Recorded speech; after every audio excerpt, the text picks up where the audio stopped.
Hi friends, share বাজার রহস্য চ্যানেলে আপনাদের স্বাগত।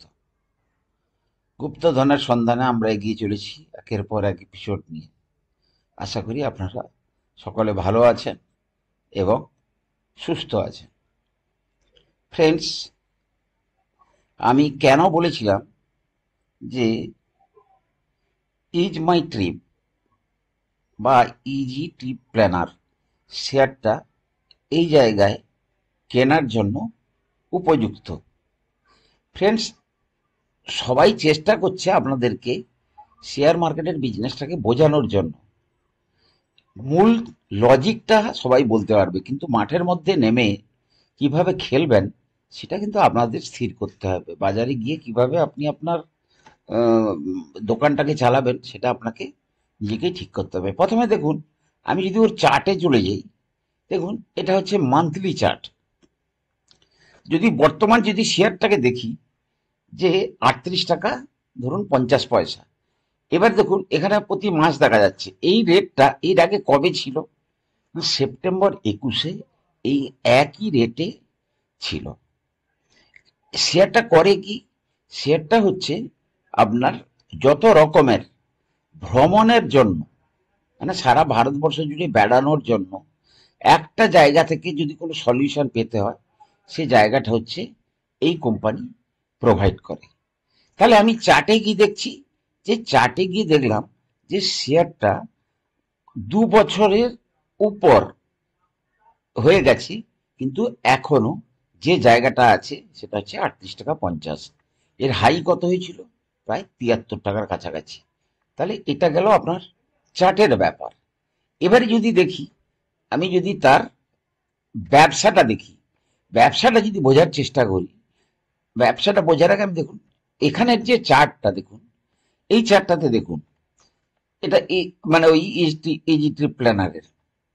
এখানে যদি দেখেন, এই যে বড় বড় ব্লকগুলো দেখছেন নীল নীল, এগুলো হচ্ছে রোজগার।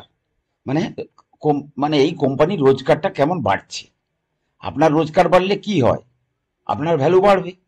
তাহলে এই কোম্পানির যেভাবে রোজগার বাড়ছে, সেক্ষেত্রে আপনি যদি দেখেন শেয়ার প্রাইস কিন্তু নিচে এসছে।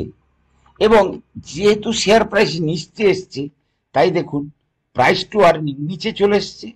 প্রাইস টু আর্নিং নিচে চলে আসা মানে সস্তা হওয়া, প্রাইস টু আর্নিং উপরে চলে যাওয়া মানে কস্টলি হওয়া, তখন কেনা উচিত নয়। এই শেয়ারের মিডিয়ান পি কত? 65। তো এখন কোথায় পাওয়া যাচ্ছে? এখন ওর যে পি 42। তাহলে এই শেয়ারটা, যারা এদের যদি বিজনেসটা দেখেন আপনি, প্রফিট এবং লসে যদি যান দেখেন, 21 সালে 138 কোটি টাকার ব্যবসা করেছিল, যখন তার রেট এর আগে ওই রকম একটা জায়গায় ছিল। আজকে কিন্তু তার যে সেলস ধরুন 464-র কাছাকাছি পৌঁছে গেছে। তখন তার প্রফিট ছিল 62 কোটি টাকা, আজকে তার প্রফিট হচ্ছে 160 কোটি টাকা। তাহলে ডিফারেন্সটা বুঝতে পেরেছেন তো, যে যে ডিফারেন্সটা একটা কোম্পানির পারফরম্যান্স চেঞ্জ করে দিতে পারে, সেটা হচ্ছে এইটা। এবং শেয়ার যখন বাড়ে, আমি আপনাদেরকে এইটার উপর আর ভিডিও করব, দেখবেন যখন কোনো শেয়ার বাড়বে না, ঠিক 2-3 মাসের মধ্যে দেখবেন আপনি আপনার যে প্রাইস ও এই জায়গায় নিয়ে চলে আসবে। মার্কেটের বড় প্লেয়াররা যখন দেখবে যে এই শেয়ারের প্রাইসটা তুলনামূলকভাবে সস্তা, তাহলে 2 মাসের মধ্যে কি 3 মাসের মধ্যে তারা কিন্তু সেই জায়গায় নিয়ে চলে যাবে। আমরা অতটা দক্ষ নয়, তাই আমরা কি করব, ভেবেই নেবো যে 6 মাস 1 বছর আমাকে ওয়েট করতে হতে পারে। আমি যদি ধরুন 6 মাস 1 বছরের মধ্যে আমি যদি 50% 60% রিটার্ন পাই, সেটা কম নয়। সেই হিসাবে এই শেয়ারটাকে আপনারা আস্তে আস্তে করে কিনে অ্যাকুমুলেশন করতে শুরু করুন এবং একটা বড় টাইম ফ্রেম রাখুন। আর মার্কেটের যেহেতু মহলটা ভালো, অর্থাৎ এই ভোটে জেতার পর থেকে